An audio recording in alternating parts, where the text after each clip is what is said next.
The Battle of Berlin, fought from April 16 to May 2, 1945, represented the final major offensive of World War II's European theater, culminating in the collapse of Nazi Germany and the suicide of Adolf Hitler. As Soviet forces encircled and stormed the German capital, the battle symbolized the Red Army's vengeance for the brutal Eastern Front campaigns, where millions had perished. Over 2 weeks of ferocious urban combat, Berlin was reduced to rubble, marking the end of the Third Reich and paving the way for Germany's unconditional surrender on May 8.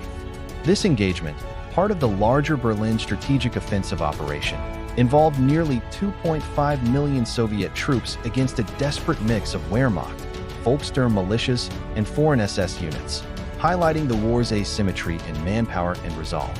The fall of Berlin not only sealed Europe's liberation from Nazism, but also set the stage for the Cold War division of the continent. The path to Berlin was forged through years of grueling warfare on the Eastern Front. Following the German invasion of the Soviet Union in June 1941, Operation Barbarossa, the Nazis advanced deep into Soviet territory, committing atrocities that fueled Soviet determination. Turning points like the battles of Stalingrad, 1942 to 1943, and Kursk, 1943, shifted momentum to the Soviets, who pushed westward relentlessly. By early 1945, after liberating Poland and capturing Vienna on April 14, Joseph Stalin ordered a massive assault on Berlin to preempt Allied advances from the west. Stalin pitted Marshals Georgy Zhukov, 1st Belarusian Front, and Ivan Konyev, 1st Ukrainian Front, in a race to the city, while Konstantin Rokossovsky's 2nd Belarusian Front secured the north. The Soviets amassed 2.5 million soldiers, 6,250 tanks and self-propelled guns, 7,500 aircraft, and 41,600 artillery pieces, a force dwarfing the Germans' depleted defenses. German preparations were frantic but inadequate.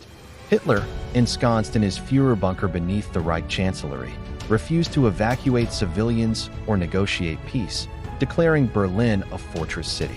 Command fell to General Helmuth Weidling after initial chaos, with forces totaling about 766,750 men, including 45,000 Wehrmacht, 40,000 Volkssturm, elderly and young conscripts, and Hitler Youth. They had 1,500 tanks, 10,400 artillery pieces, and 3,300 aircraft, but fuel shortages and low morale hampered effectiveness. Defenses included the Oder-Neisse Line, Seelow Heights, and urban barricades, but the Germans were outmatched, relying on fanatical resistance and improvised weapons like Panzerfausts. The offensive launched on April 16 at 5 a.m. with a massive artillery barrage along a 300-kilometer front. Zhukov's forces assaulted the Seelow Heights, a key elevated position east of Berlin, in what became the Battle of the Seelow Heights, April 16 to 19. Despite heavy losses, Soviets suffered 30,000 casualties against 12,000 German. The Red Army broke through using searchlights to blind defenders, though fog and smoke reduced their effectiveness.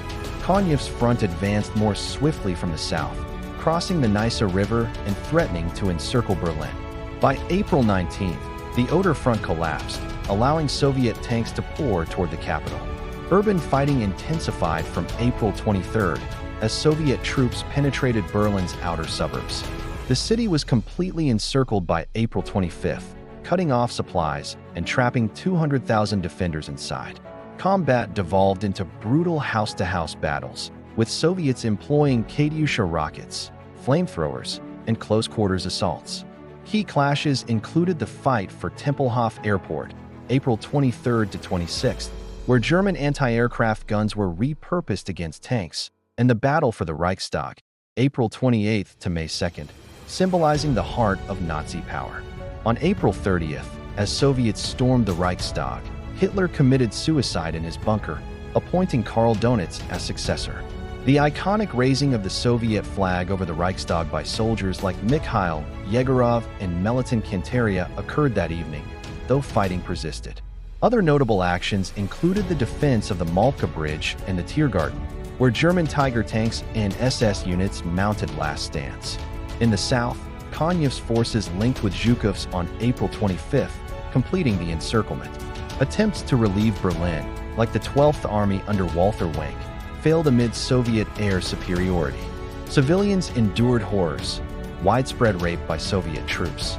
Estimates range from 100,000 to 2 million across Germany, and mass suicides, including in the bunker where Joseph Goebbels killed his family before dying. Casualties were staggering.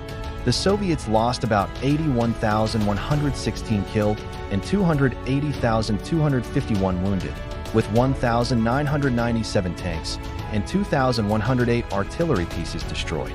German military deaths numbered around 92,000, with 480,000 captured. Civilian deaths in Berlin reached 22,000, plus up to 125,000 from the broader offensive. The battle's ferocity stemmed from Soviet orders to avenge Nazi crimes and German desperation, fueled by propaganda of impending Soviet atrocities. Weidling surrendered Berlin on May 2nd, ending organized resistance. The victory allowed Soviets to dictate terms at war's end, occupying eastern Germany and influencing the Potsdam Conference in July 1945. It accelerated the Holocaust exposure, as camps like Sachsenhausen were liberated nearby. Western allies, halted at the Elbe River per agreements, watched as the Iron Curtain descended. The Battle of Berlin's legacy is multifaceted. It epitomized total war's devastation, with 80% of the city destroyed. Soviet memorials, like the Tiergarten Monument, commemorate the fallen, while controversies over Red Army conduct persist. In popular culture, films like Downfall, 2004, depict Hitler's final days. For Germany, it marked Year Zero, rebuilding from ruins. For the Soviets, a Pyrrhic triumph costing immense lives but affirming superpower status. The battle underscores war's human cost, reminding us of ideology's destructive power and the fragility of peace.